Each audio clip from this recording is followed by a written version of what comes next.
দেখো, আগের দিনকে আমরা ফ্রেজ সম্পর্কে পড়েছি, কিছু বেসিক রুলও জেনেছি। আজকে আমরা আরও কিছু স্পেশাল রুল জেনে নেব। আগের ভিডিও আর এই ভিডিও দুটো মিলিয়ে তোমরা যদি ফ্রেজ বোঝার চেষ্টা করো, তোমার মোটামুটি সবই ফ্রেজ ক্লিয়ার হয়ে যাবে। ওকে, যারা আমার আগের ভিডিও দেখোনি ফ্রেজের, দেখে নাও, তাহলে তোমার দেখে এই ভিডিওতে আসো, তোমার বুঝতে সুবিধা হবে। ওকে, চলো দেখো,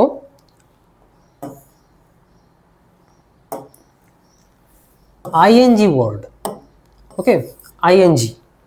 এখন আইএনজি মানে কি, তার মানে ভার্বের আইএনজি ফর্ম আমরা যদি পাই আর তার সঙ্গে যদি এক্সট্রা ওয়ার্ড থাকে, তাহলে মোস্ট অফ দ্য টাইম সেটা ফ্রেজই হবে। সব সময় হবে না, কিন্তু মোস্ট অফ দ্য টাইম মানে 90% টাইমে সেটা ফ্রেজই পাবে তুমি। যেমন দেখো, walking down the street he saw a dog.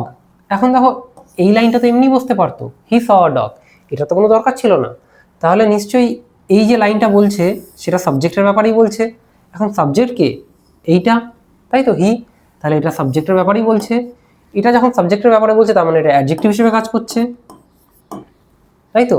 এখন যদি এটা অ্যাডজেক্টিভ হিসেবে কাজ করে, তার মানে এটা কি হবে? এটা পার্টিসিপল হিসেবে কাজ করছে, তাই তো। এখন পার্টিসিপল হিসেবে কাজ করছে, তার মানে কি? এটা তাহলে পার্টিসিপল ফ্রেজ হয়ে যাবে। তাহলে আমরা ফ্রেজ পেলাম। এইভাবে ফ্রেজ আমরা খুঁজে পাবো যখন আমরা ভার্বের আইএনজি ফর্মের সঙ্গে এক্সট্রা ওয়ার্ডস পাবো। ওকে, দেখো ঠিক নেক্সটটা সেরকমই আছে। দেখো, eating junk food is harmful. এখন ইটিং জাঙ্ক ফুড, এটা কি আছে? এটা সাবজেক্ট। এখন এটাই তো হার্মফুল, তার মানে কি? এটা সাবজেক্ট কমপ্লিমেন্ট। এখন এটা আমার দরকার নেই, আমার দরকার এটাকে, কারণ আমার ভার্বের আইএনজি ফর্মটা এখানে আছে। তাহলে এটা যদি ইটিং জাঙ্ক ফুড এটা সাবজেক্ট হয়, তার মানে এটা গ্রুপ অফ ওয়ার্ড বোঝাচ্ছে একটা নির্দিষ্ট, তাই তো। আমরা কি শিখেছিলাম? যে ফ্রেজের সবসময় একটা গ্রুপ অফ ওয়ার্ড হিসেবেই কাজ করবে, একটা নির্দিষ্ট ইউনিট হিসেবে কাজ করবে, যে কোনো কোথা থেকে ফ্রেজকে টেনে নেওয়া যাবে না, তাই তো। দেখো, ইটিং জাঙ্ক ফুড, এখন ইটিং যদি আছে, তাহলে এটা কি সাবজেক্টে রয়েছে বলে এটা কি হবে? নাউন হিসেবে কাজ করছে। এখন নাউন হিসেবে যদি কাজ করছে, তাহলে এটা কি হবে? জিরান্ড। আর জিরান্ড যদি এটা হয়, তাহলে পুরোটা কি হবে? তাহলে এটা তো একটা গ্রুপ অফ ওয়ার্ড, তাহলে কি হবে? জিরান্ড ফ্রেজ হয়ে যাচ্ছে। এইভাবে কাজ করবে।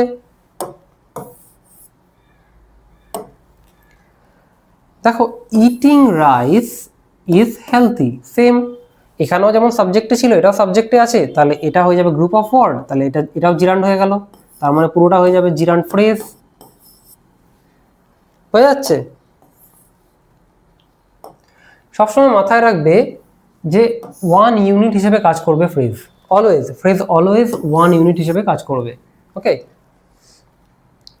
এখন দেখো, শি ইজ ইটিং রাইস, ভালো করে বুঝবে। দেখো, শি ইজ ইটিং রাইস। এখন শি ইজ ইটিং রাইস, তাহলে এখানেও তো ইটিং রাইস ছিল, এখানেও ইটিং রাইস আছে, তাহলে নিশ্চয়ই এটাই ফ্রেজ হবে, তাই তো। ঠিক তো, শি ইজ ইটিং রাইস না। দেখো, এখানে বলেছে শি ইজ ইটিং রাইস, এখানে কি হচ্ছে বুঝতে পারছো? এখানে ইজ আছে, অর্থাৎ একটা ফাইনাইট ভার্ব আছে, তারপরেই কি আছে? এটা একটা ইটিং নন ফাইনাইট ভার্ব। ঠিক তো, বোঝার চেষ্টা করবে ভালো করে, এখানে কিন্তু একটা কনফিউশন তোমার দূর হবে। তো ফাইনাইট আর নন ফাইনাইট ভার্ব দুটোকে আমরা যখন জুড়ে দেবো, যখন দুটো পাশাপাশি থাকবে, তখন আর আমাদের অন্য কি আছে নন ফাইনাইট ভার্বের ব্যাপার পাশে সেটা ম্যাটার করবে না। আগে তো আমাদের তাই ছিল, আমাদের নন ফাইনাইট ভার্বের পাশে কিছু পাচ্ছিলাম, দুটো মিলিয়ে একটা গ্রুপ অফ ওয়ার্ড হয়ে যাচ্ছিল, তো ওটাকে আমরা ফ্রেজ বলছিলাম। কি ফ্রেজ বলছি সেটা পরের কথা, আমরা ওটাকে ফ্রেজ বলছিলাম, তাই তো। এখানেও তাই হলো, এখানেও তাই হয়েছে, একটা নন ফাইনাইট ওয়ার্ডের পাশে কিছু ওয়ার্ড পাচ্ছি, সেটাকে আমরা ফ্রেজ বলছি। ঠিক, এখানে সেটা হবে না, কারণ এটা হচ্ছে স্পেশাল কেস। মনে আছে ফ্রেজ পড়ানোর টাইমে বলছিলাম যে ফাইনাইট ভার্বও তোমার ফ্রেজ তৈরি করতে পারবে, সেটা স্পেশাল কেস রয়েছে। এইটা হচ্ছে সেই স্পেশাল কেস। দেখো, যখনই তুমি একটা ফাইনাইট ভার্ব আর নন ফাইনাইট ভার্ব পাশাপাশি পাবে, তখন যদি গ্রুপ অফ ওয়ার্ডসও থাকে নন ফাইনাইট ভার্বের পাশে, মানে এরকম যেমন গ্রুপ অফ ওয়ার্ড পাশে রয়েছে, এখানে তো এটা হওয়ার কথা, কিন্তু এটা হবে না। তখন প্রায়োরিটি পেয়ে যাবে কি? এই ফাইনাইট ভার্ব আর নন ফাইনাইট ভার্বের কম্বিনেশনটা। ওকে, তখন এইটাকে আমি ফ্রেজ বলবো, ইজ ইটিংটাকে ফ্রেজ বলবো, রাইসটা তখন আর কোনো কিছু ম্যাটারই করবে না। এটা হয়ে যাচ্ছে। এইটাকেই বলা হচ্ছে ভার্ব ফ্রেজ, অর্থাৎ ফাইনাইট ভার্ব আর নন ফাইনাইট ভার্ব, অর্থাৎ হেল্পিং ভার্ব আর মেইন ভার্ব। এটা তো হেল্পিং ভার্ব, ইজটা কি? এটা হেল্পিং ভার্ব। এটা কি? এখানে এই লাইনে এটা কি? Main verb. Helping verb main verb মিলে যাচ্ছে, অর্থাৎ একটা finite verb non finite verb মিলছে, মিলে গিয়ে কি করছে, একটা ফ্রেজ তৈরি করছে। এটাকে আমরা বলছি ভার্ব ফ্রেজ। যখন ভার্ব ফ্রেজ পড়বো তখন আরো ডিটেলসে জানতে পারবে। আপাতত এইটুকু বোঝো। এই রুলগুলো কেন বলা হয়েছে জানো? যদি তোমাকে হঠাৎ করে আমি একটা করে ফ্রেজ ধরতে শুরু করে দিই, তাহলে তখন তোমাকে আবার নতুন করে সেই ফ্রেজগুলো বুঝতে হবে কোনটা কি আছে না আছে। যদি তোমাকে আমি সেপারেটলি বলে দিই যে এই রুল রয়েছে ফ্রেজের, তাহলে কি হবে, তোমার মাথায় থেকে যাবে। তখন যখন তুমি সেপারেটলি পড়বে প্রতিটা ফ্রেজ, তোমার বেনিফিট হবে। এই ফ্রেজের আজকে যে রুলগুলো তোমাকে পড়াচ্ছি, এই রুলগুলো তুমি যখন পড়বে ফ্রেজ ইন্ডিভিজুয়ালি, যে কোন কোন ফ্রেজ কি কি রয়েছে, কি কি রুল রয়েছে, দেখবে তোমার অনেক সুবিধা হবে বুঝতে। ওকে, আচ্ছা, তাহলে আমরা এটা বুঝতে পারলাম যখন ফাইনাইট ভার্ব আর নন ফাইনাইট ভার্ব একসঙ্গে থাকবে তখন এরাই প্রায়োরিটি পাবে।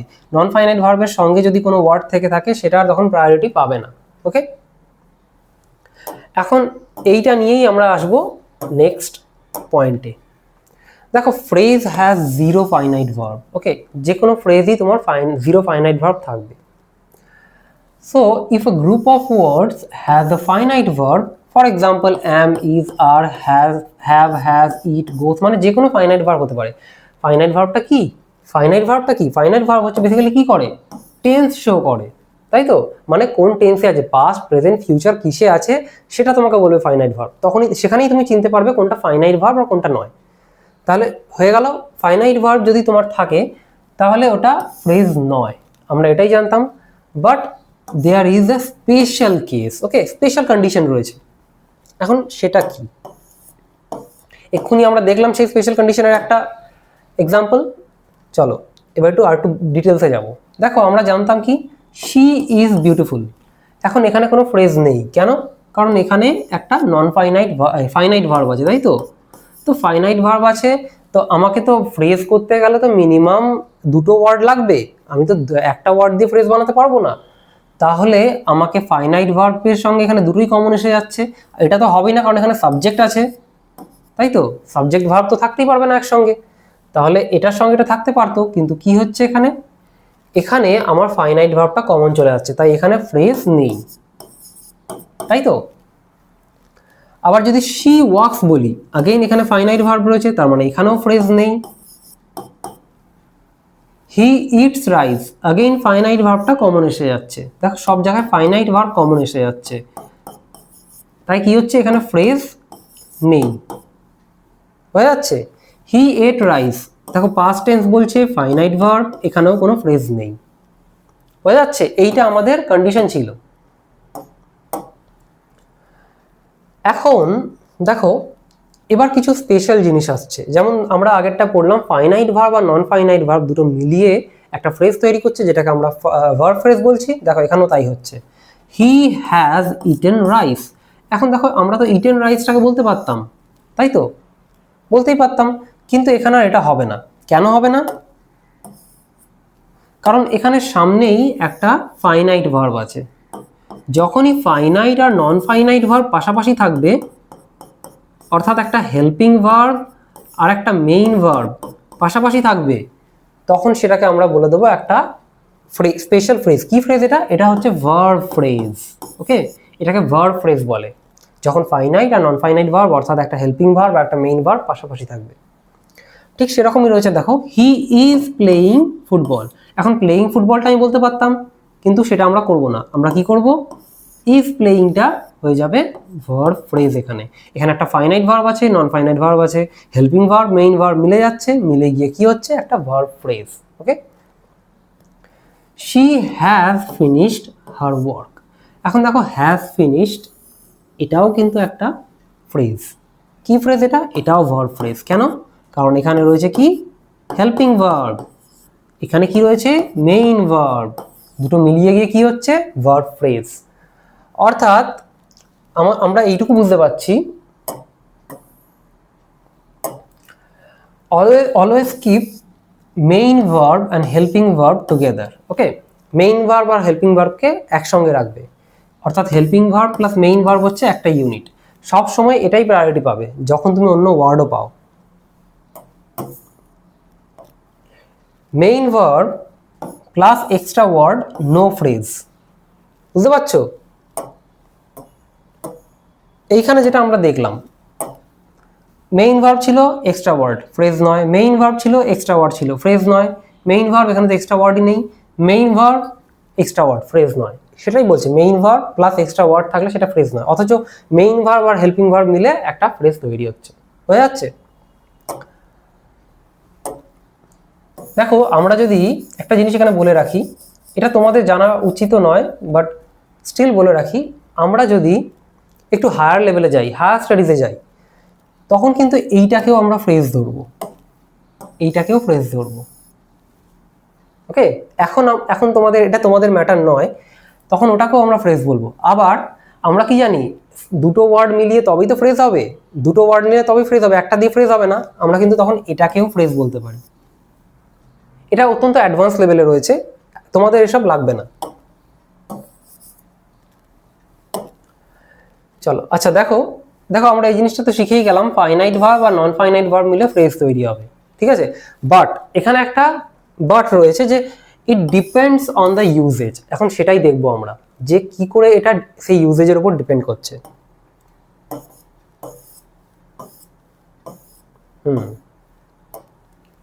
দেখো, she found the baby crying.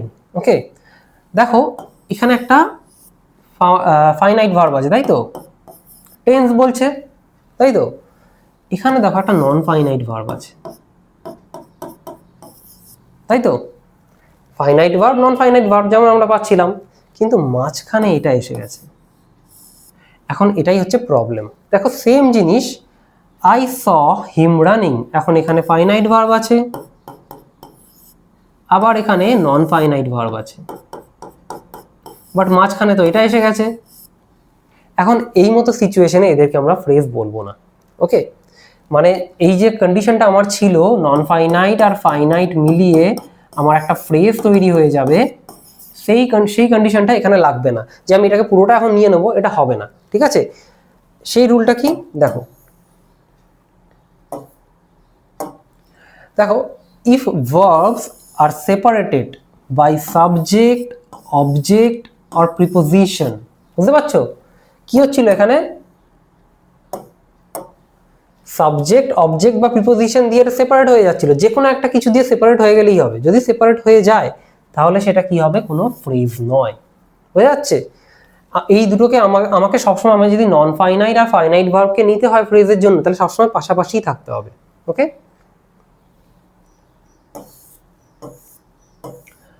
আচ্ছা দেখো এখানে আরেকটা সিচুয়েশন আছে, এটা হচ্ছে রুল নাম্বার 3, ভালো করে বুঝবে। দেখো এই জিনিসটাই তোমরা বেশিরভাগ টাইমে এক্সামে পাবে। ওকে, এক্সামে তোমাদের এইভাবেই ফ্রেজ দেওয়ার চেষ্টা করে।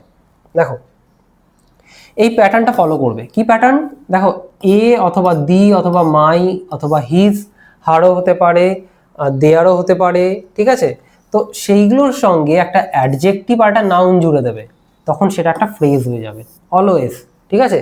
এক্সাম্পল দেখো, আ বিউটিফুল ড্রেস, এখন ড্রেসটাই বিউটিফুল, তাই তো, তাহলে অ্যাডজেক্টিভ, এটা নাউন। দেখো the tall boy, adjective, noun. My new phone, adjective, noun. A new car, adjective, noun. হয়ে যাচ্ছে? এইভাবেই তোমাদেরকে দেবে, তোমরা এক্সামে যখনই ফ্রেজ পাবে এইভাবেই ফ্রেজ দেবে এক্সামে।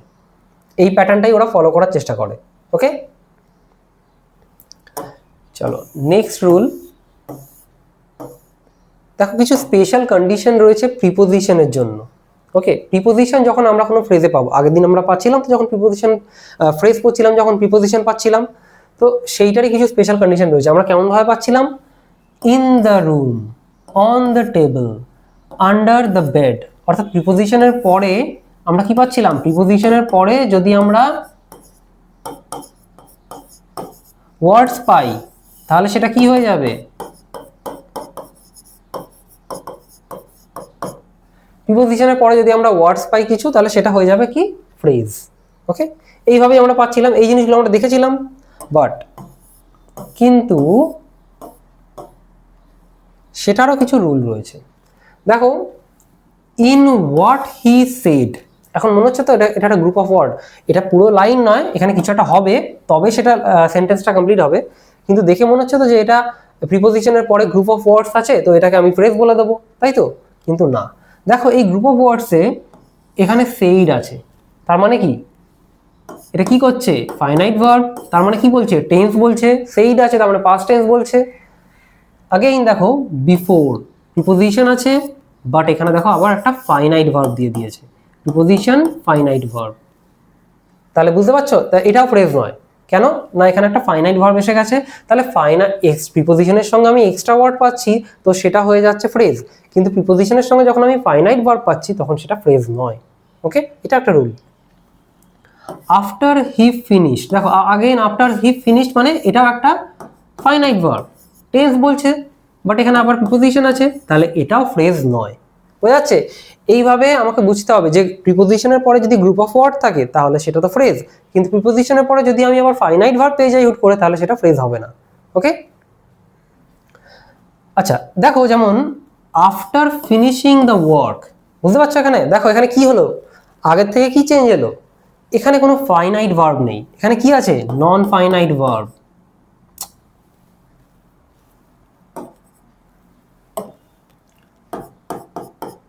নন ফাইনাইট ভার্ব, আর এখানে কি আছে? প্রিপোজিশন। তাহলে প্রিপোজিশন আর নন ফাইনাইট ভার্ব আছে যখন, আমি আরামসে বলে দিতে পারি যে আফটার ফিনিশিং দ্য ওয়ার্ক এটা হয়ে যাবে কি? পুরোটা একটা ফ্রেজ হয়ে যাচ্ছে। এটা কমপ্লিট নয় সেন্টেন্সটা, এর পরে কিছু হতো, বুঝতে পারছো? এটা কি ফ্রেজ হবে? ধরো আমি যদি এখানে বলতাম, আচ্ছা কি ফ্রেজ হবে সেটা সেটা তো এমনিই বলা যায়। এটা কি ফ্রেজ হবে? After finishing. এখন এই যে ফিনিশিং, এটা কি হিসেবে কাজ করছে? প্রিপোজিশনের পর কি বলেছিলাম কি হিসেবে কাজ করবে? সবসময় নাউন হিসেবে কাজ করবে, নাউন না থাকলেও সবসময় নাউন হিসেবে কাজ করবে। এটা তো নাউন আছে, তার মানে তাহলে এই ফ্রেজটা কি হয়ে যাবে? এটা কি হবে? জিরান্ড। তার মানে এই পুরো ফ্রেজটা কি হবে? এটা জিরান্ড ফ্রেজ হয়ে যাবে। হয়ে যাচ্ছে? কি সুন্দর বেরিয়ে গেল, বুঝতে পারছো? চলো নেক্সট। আচ্ছা দেখো নেক্সট আমরা এরকমই কিছু এক্সাম্পলস আরো দেখে নেব। দেখো she is fond of reading books. Again দেখো he is good at playing. She is interested in learning English. He left without saying goodbye. They talked about going abroad. She is tired of working all day. দেখো প্রতিটাতেই দেখো subject প্রিপোজিশনের পরে নন finite verb পাচ্ছি আমি, তাই তো? প্রতিটাতেই reading, playing, learning, saying, going, working, আর মানে গ্রুপ অফ ওয়ার্ডস পাচ্ছি যেখানে ফাইনাইট ভার্ব নেই, মোদ্দা কথা সেখানে ফাইনাইট ভার্ব নেই। তাই জন্য কি হবে? এগুলো সব কটা একটা ইন্ডিভিজুয়াল ফ্রেজ হয়ে যাবে। হয়ে যাচ্ছে? বাট আগেইন দেখো this gift is for whoever comes first. ভালো করে বুঝবে। দেখো প্রিপোজিশনের পর কি হচ্ছে, এই দেখো এখানে কি হলো? এটা কামস আছে তো কি বলছে এটা? তার মানে এটা ফাইনাইট হয়ে যাচ্ছে, কারণ টেন্স বলছে। প্রিপোজিশন তো আছে এখানে, কিন্তু অ্যাগেইন ফাইনাইট হয়ে যাচ্ছে, তার মানে কি এটা ফ্রেজ হবে না। I am happy about what you did. Again finite verb. দেখো সব কটাতেই তাই আছে। After he finished, again finite verb. Before you speak, again finite verb. তাহলে ফাইনাইট ভার্ব যখনই আমি পাচ্ছি প্রিপোজিশনের সঙ্গে, সেটা গ্রুপ অফ ওয়ার্ডস হবে না, মানে সেটাকে আমি ফ্রেজ হিসেবে রিপ্রেজেন্ট করতে পারবো না। ওকে,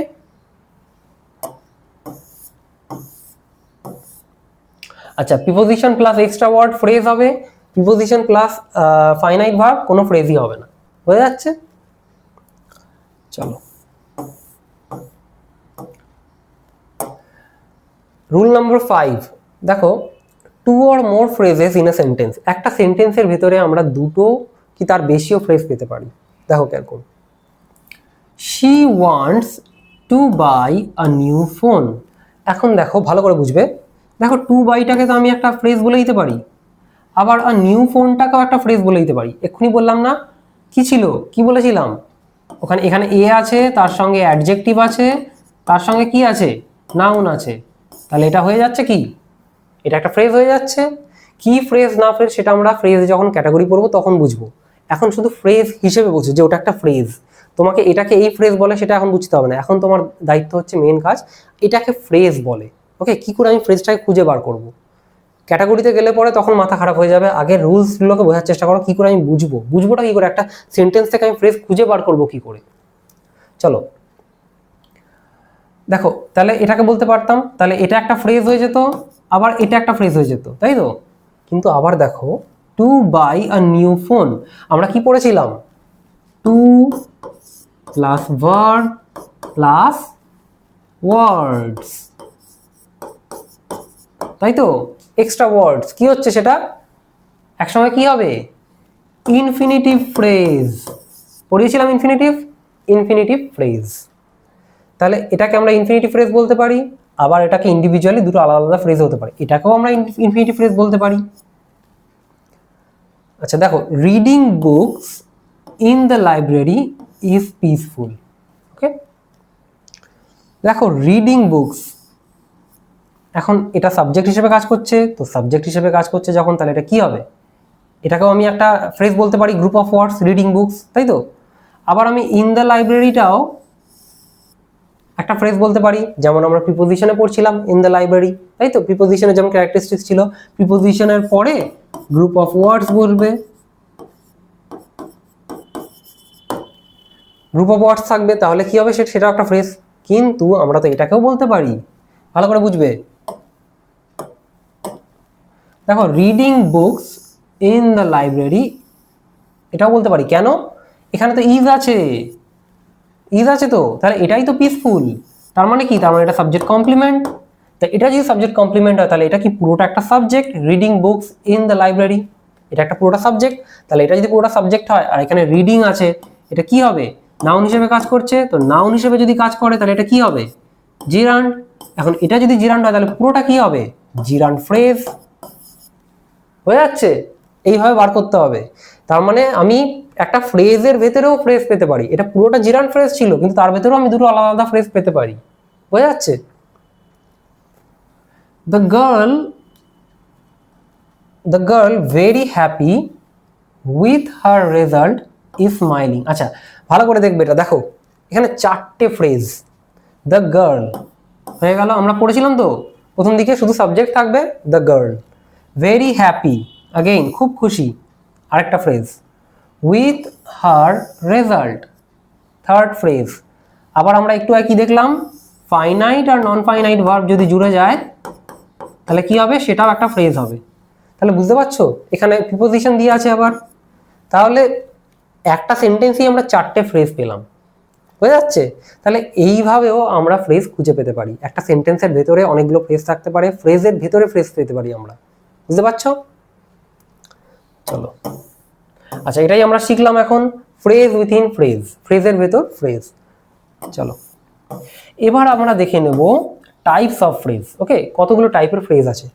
দেখো বেসিক্যালি তুমি যেখানেই দেখবে তোমাকে 5টা ফ্রেজের কথাই বলবে, বাট আমরা 8টা ফ্রেজ পড়বো। বেসিক্যালি আমরা যদি দেখতে যাই 10টা ফ্রেজ আছে। ওকে, দুটো ফ্রেজ তোমাদের দরকার নেই, আর 5টা ফ্রেজ পড়ানো মানে বোকামো, খুব কম সেটা শর্ট হয়ে যায়। তাই 8টা ফ্রেজ আমরা জানবো। এখন 8টা ফ্রেজও তোমাকে জানতে হবে না, কারণ অলরেডি তার মধ্যে 3টে ফ্রেজ আমি করিয়ে দিয়েছি।